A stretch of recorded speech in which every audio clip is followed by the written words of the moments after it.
Kita bersyukur pada pagi hari ini kita kembali dapat bersekutu, menikmati hadirat Tuhan, menikmati kasih Tuhan, menikmati berkat Tuhan melalui firman-Nya. Kita percaya bahwa di momen Natal kita senantiasa mengingat tentang kasih-Nya yang begitu besar kepada manusia.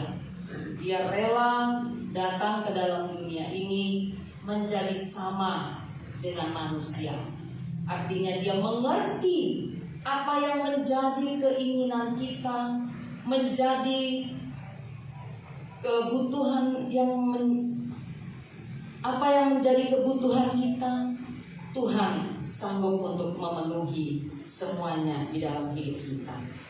Baiklah, kita akan bersama-sama membuka firman Tuhan. Saya ambil dari Titus pasal yang ketiga, ayat 1 sampai ayatnya ke-14. Tapi saya akan membaca ayatnya yang keempat saja. Titus pasalnya yang ketiga, ayatnya yang pertama sampai ayatnya yang ke-14.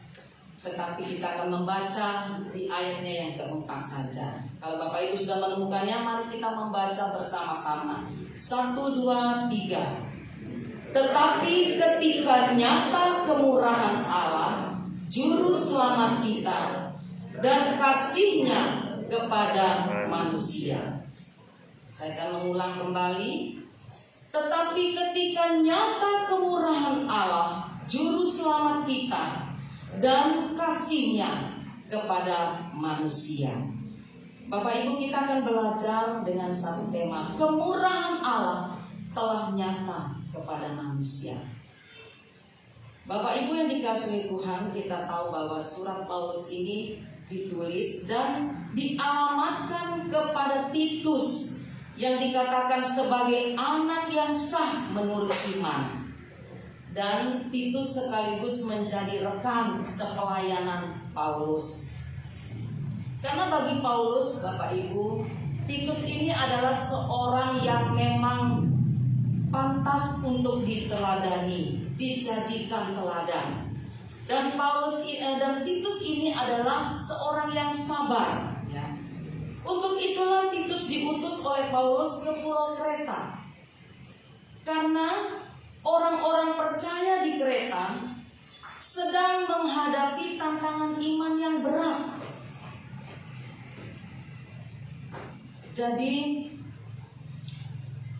Paulus mengutus Titus supaya Titus memelihara iman orang-orang pilihan Allah, sehingga mereka memiliki pengertian dan kehidupan yang benar tentang hidup yang kekal di dalam Kristus.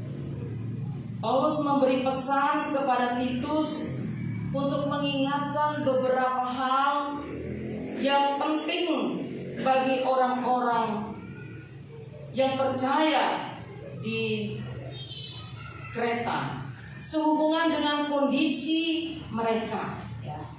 Paulus menghendaki supaya orang-orang pilihan Allah yang ada di Kreta itu, yang pertama, mereka bersikap sebagai orang percaya yang tunduk kepada pemerintah.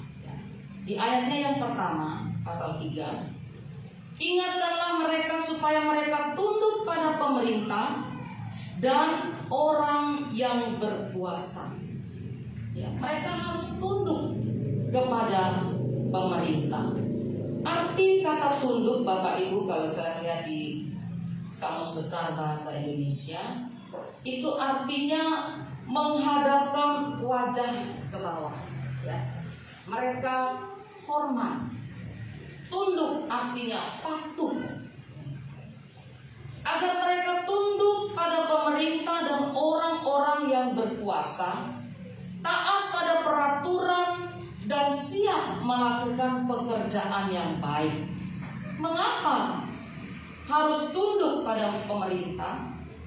Kalau kita melihat di dalam Roma pasal 13, Roma 13 ayatnya yang Pertama, di sana dikatakan tiap-tiap orang harus takluk kepada pemerintah yang di atasnya, sebab tidak ada pemerintah yang tidak berasal dari Allah, dan pemerintah-pemerintah yang ada ditetapkan oleh Allah.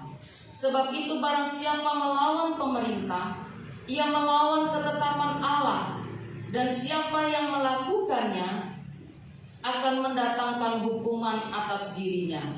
Sebab jika seorang berbuat baik, ia tidak usah takut kepada pemerintah. Hanya jika ia berbuat jahat. Maukah kamu hidup tanpa takut terhadap pemerintah? Perbuatlah apa yang baik, dan kamu akan beroleh pujian daripadanya. Karena pemerintah adalah hamba Allah untuk kebaikanmu. Tetapi jika engkau berbuat jahat, takutlah akan dia. Karena tidak percuma pemerintah menyandang pedang. Pemerintah adalah hamba Allah untuk membalaskan murka Allah atas mereka yang berbuat jahat. Jadi ini alasan Bapak Ibu, Paulus menginginkan agar orang-orang Kristen di Kreta mereka tunduk kepada pemerintah. Yang kedua, Paulus menghendaki supaya orang-orang Kristen yang ada di Kreta bersikap ramah dan lemah lembut. Di dalam ayat yang kedua, janganlah mereka memfitnah, janganlah mereka bertengkar, hendaklah mereka selalu ramah dan bersikap lemah lembut terhadap semua orang.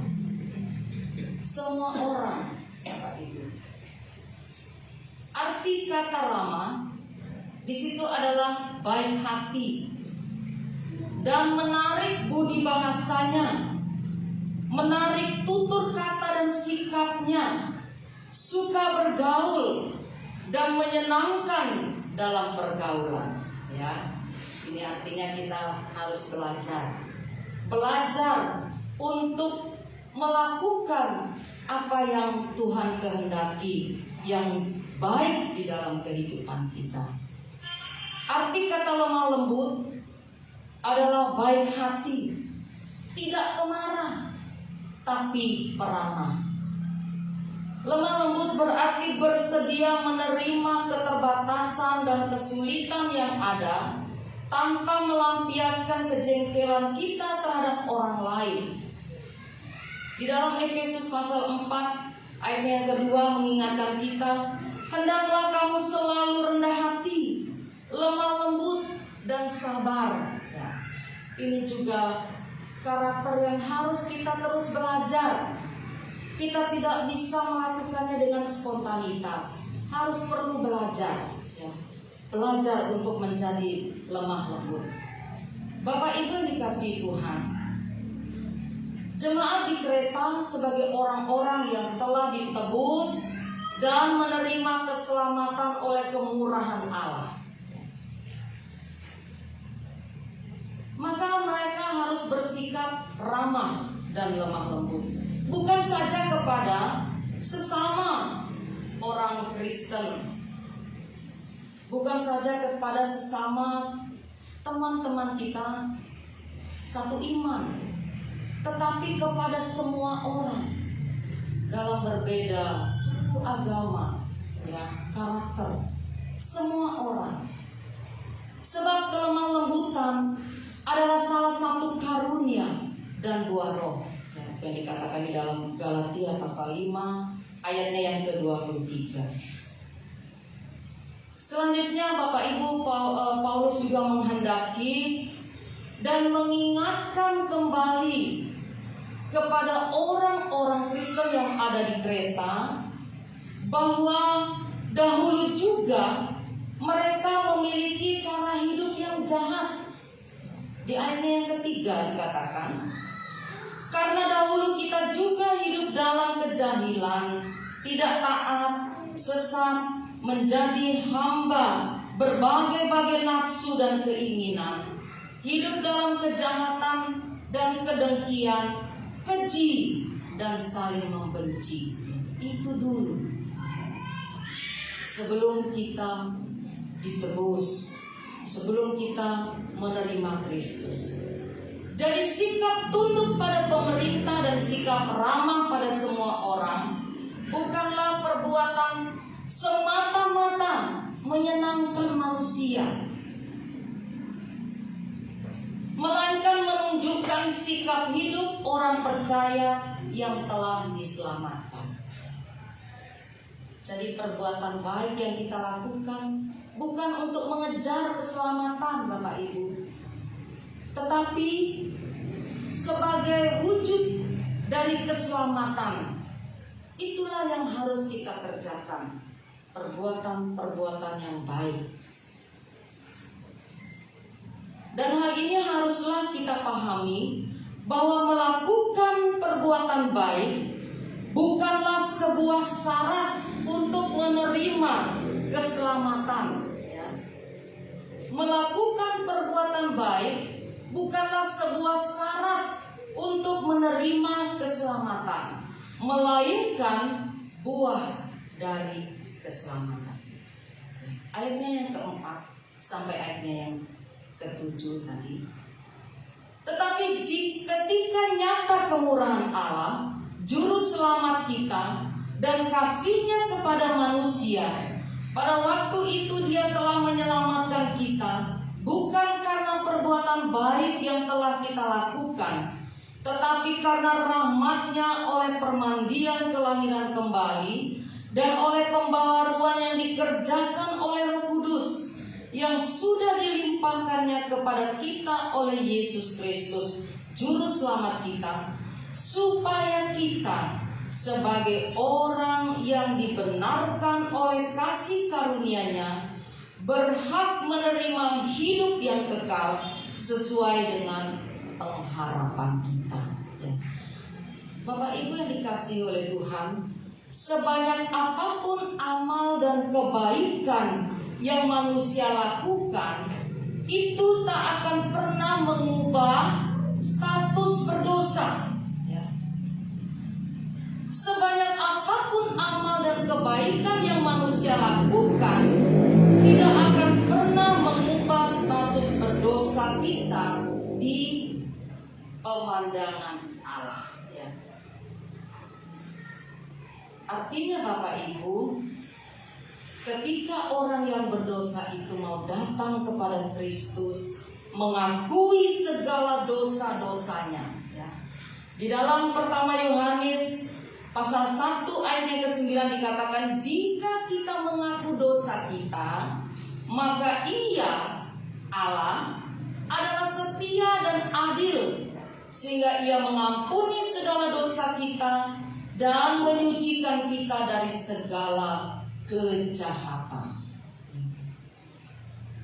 Jadi status berdosa kita akan berubah ketika kita datang mengaku kepada Allah. Inilah cara satu-satunya mengubah status orang berdosa, menerima Kristus sebagai Tuhan dan Juru Selamat kita. Bapak Ibu yang dikasihi oleh Tuhan, ketika kita memahami bahwa kematian Kristus di kayu salib untuk menebus dosa-dosa manusia, sehingga manusia memiliki status yang baru, yaitu bukan lagi sebagai seteru Allah, melainkan diangkat sebagai anak Allah dan hidup di dalam pengharapan di dalam Kristus. Di dalam 2 Korintus pasal 5 ayatnya yang ke-17 di sana dikatakan, jadi siapa yang ada di dalam Kristus, ia adalah ciptaan yang baru, yang lama sudah berlalu, sesungguhnya yang baru sudah datang. Jadi ketika kita ada di dalam Kristus, kita adalah ciptaan baru. Kita memiliki status yang baru di dalam Kristus. Bapak Ibu yang dikasihi oleh Tuhan, ketika kita diselamatkan dan kita hidup sebagai manusia baru di dalam Kristus, itu berarti arah dan tujuan hidup manusia menjadi baru, yaitu tertuju kepada Kristus. Jadi Kristus itu menjadi pusat hidup kita.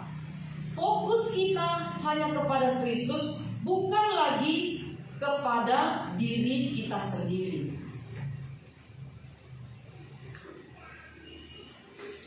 Di dalam pertama Yohanes pasal 2 ayatnya yang ke-6 dikatakan, barang siapa mengatakan bahwa ia ada di dalam Dia, di dalam Kristus, ia wajib hidup sama seperti Kristus telah hidup.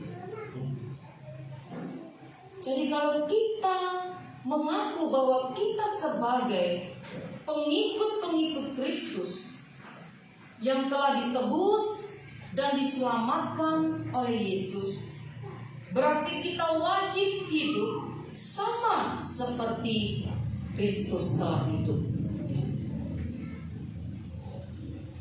Orang yang telah diselamatkan wajib berbuat baik.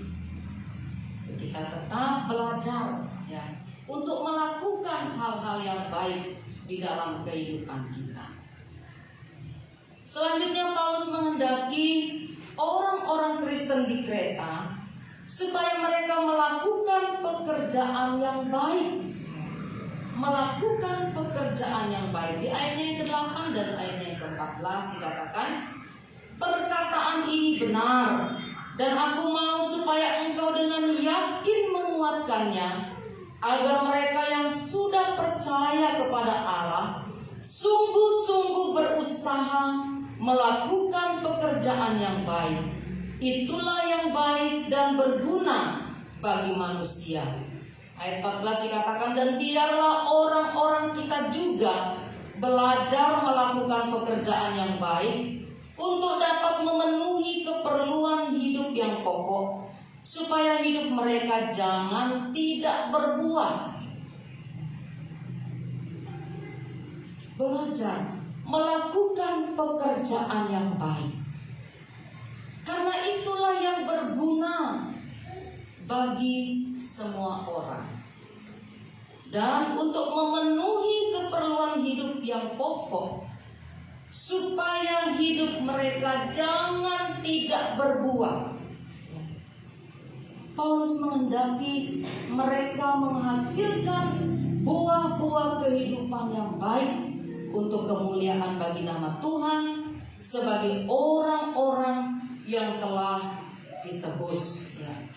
Ini yang harus Titus tegaskan kepada orang-orang di Kreta, supaya mereka sungguh-sungguh berusaha melakukan pekerjaan yang baik. Karena itulah yang baik dan yang berguna bagi manusia, agar mereka belajar. Kita pun juga belajar, Bapak Ibu. Semua yang akan kita lakukan yang terbaik untuk Tuhan, kita belajar. Dan kita senantiasa mengandalkan Roh Kudus untuk memampukan kita melakukan pekerjaan yang baik.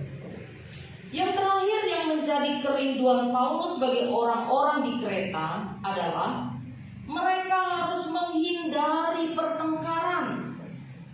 Di ayatnya yang ke-9 dan sampai ayatnya yang ke-11 dikatakan begini, tetapi hindarilah persoalan yang dicari-cari dan yang bodoh, persoalan silsilah, percekcokan, dan pertengkaran mengenai hukum Taurat, karena semua itu tidak berguna dan sia-sia belaka. Seorang bidat yang sudah 1-2 kali kau nasihati, hendaklah engkau jauhi. Engkau tahu bahwa orang yang semacam itu benar-benar sesat dan dengan dosanya menghukum dirinya sendiri. Paulus menghendaki supaya orang-orang di Kreta menghindari pertengkaran. Biasanya Bapak Ibu, pertengkaran itu dipicu hanya mungkin terjadi jika melibatkan minimal 2 orang atau tidak 2 kelompok. Ya. Dan pertengkaran ini muncul akibat adanya aksi dan reaksi yang berlebihan. Ya, itu biasanya memicu sebuah pertengkaran. Ya. Dan nasihat Paulus di situ dikatakan adalah lebih bijak menurut Paulus untuk menghindari pertengkaran daripada berusaha masuk dalam arena pertengkaran. Ya, lebih baik kita menghindari pertengkaran daripada kita berusaha untuk masuk dalam arena pertengkaran. Karena dikatakan itu adalah sia-sia. Jadi Bapak Ibu yang dikasih oleh Tuhan, kekristenan bukan hanya ajaran tentang ketuhanan atau teologi. Tetapi kekristenan adalah sebuah nilai hidup yang ditetapkan oleh Allah untuk manusia terapkan dalam kehidupan nyata. Ya. Jadi dari buah kekristenan, buah keselamatan itu harus nyata di dalam kehidupan orang-orang percaya. Supaya melalui buah itulah banyak orang mengenal Kristus. Dari sikap kita, tutur kata kita, pikiran kita, ya, itu mencerminkan Kristus di dalam kehidupan kita. Dari surat Rasul Paulus ini kita dapat belajar Bapak Ibu bagaimana seharusnya orang-orang yang sudah percaya kepada Yesus itu bersikap baik pada pemerintah dan semua orang. Agar kita juga belajar tunduk dan ramah. Memang itu tidak mudah Bapak Ibu, ya. Bersikap demikian kita harus belajar. Namun Bapak Ibu, bahwa ada alasan dan motivasi yang jelas mengapa kita harus bersikap ramah, mengapa kita harus bersikap lemah lembut. Karena kita harus mengingat bahwa kita juga dahulu adalah orang-orang berdosa, ya. Seperti tadi dikatakan di ayat yang ketiga, bahwa kita harus mengingat dahulu kita adalah orang-orang berdosa. Dan firman Tuhan mengajar kita supaya kita rendah hati dan kita tidak merasa diri kita yang paling suci. Kita tidak merasa diri kita yang paling benar. Kemudian kita tetap mengingat akan kasih dan kemurahan Allah yang telah menyelamatkan kita. Jika kita selalu sadar Bapak Ibu tentang kasih dan kemurahan Allah, tidak ada alasan untuk kita juga menahan kasih kita, kemurahan kita untuk orang lain. Orang lain juga perlu mendapat kasih dan kemurahan Allah. Orang lain juga perlu diselamatkan. Dan kitalah orang-orang yang berhak untuk melakukan tugas ini. Karena kita sudah terlebih dahulu menerima anugerah daripada Tuhan. Dan kita juga harus menjauhkan diri dari segala bentuk percekcokan dan pertengkaran yang tidak menguntungkan. Apa untungnya ketika kita bertengkar? Apa untungnya kita melakukan pertengkaran itu? Tetapi mari kita melakukan melakukannya dengan sungguh-sungguh, ya, pekerjaan yang baik dan berguna bagi sesama. Ini yang menjadi tujuan kita, melakukan pekerjaan yang baik dan yang berguna bagi sesama. Bapak Ibu yang dikasihi Tuhan, mari kita bersama-sama belajar sebagaimana Paulus menghendaki untuk orang-orang percaya yang ada di Kreta, orang-orang yang sudah diselamatkan. Demikian juga kita yang pada pagi hari ini, kita harus belajar. Mengapa tadi saya katakan kita harus tetap belajar? Karena kita tidak bisa melakukannya dengan spontan, ya. Kita tetap belajar, berusaha dengan sungguh-sungguh melakukan pekerjaan yang baik dan yang berguna bagi sesama. Bapak Ibu, di akhir khotbah saya ini saya ingin menyampaikan kepada kita sekalian, saya ingin mengucapkan juga selamat Natal kepada kita semua, karena bulan ini bulan yang penuh dengan kasih karunia Allah, ya. Kita mengingat kembali tentang kelahirannya di bulan ini, ya. Dan biarlah di momen Natal ini Bapak Ibu, kita semua dimampukan oleh Roh Kudus untuk menghadirkan Kristus di dalam kehidupan kita, ya. Bukan semata-mata kemeriahan pesta Natal yang kita siapkan, dan bukan yang terutama adalah pikiran kita baju baru dan pesta Natal, ya. Tetapi saya ingin mengajak kita lebih daripada itu Bapak Ibu. Harus ada relasi, ada persekutuan dengan Tuhan Yesus Kristus, Sang Juru Selamat kita, yang sudah datang ke dalam dunia ini menjadi sama dengan manusia. Kiranya di momen Natal ini kita benar-benar menikmati kasih Tuhan, ya. Bukan pesta, tetapi kasih-Nya yang besar kepada kita sekalian. Amin. Mari kita tunduk kepala dan kita berdoa. Terima kasih Bapa, melalui firman Tuhan pada pagi hari ini, di mana Rasul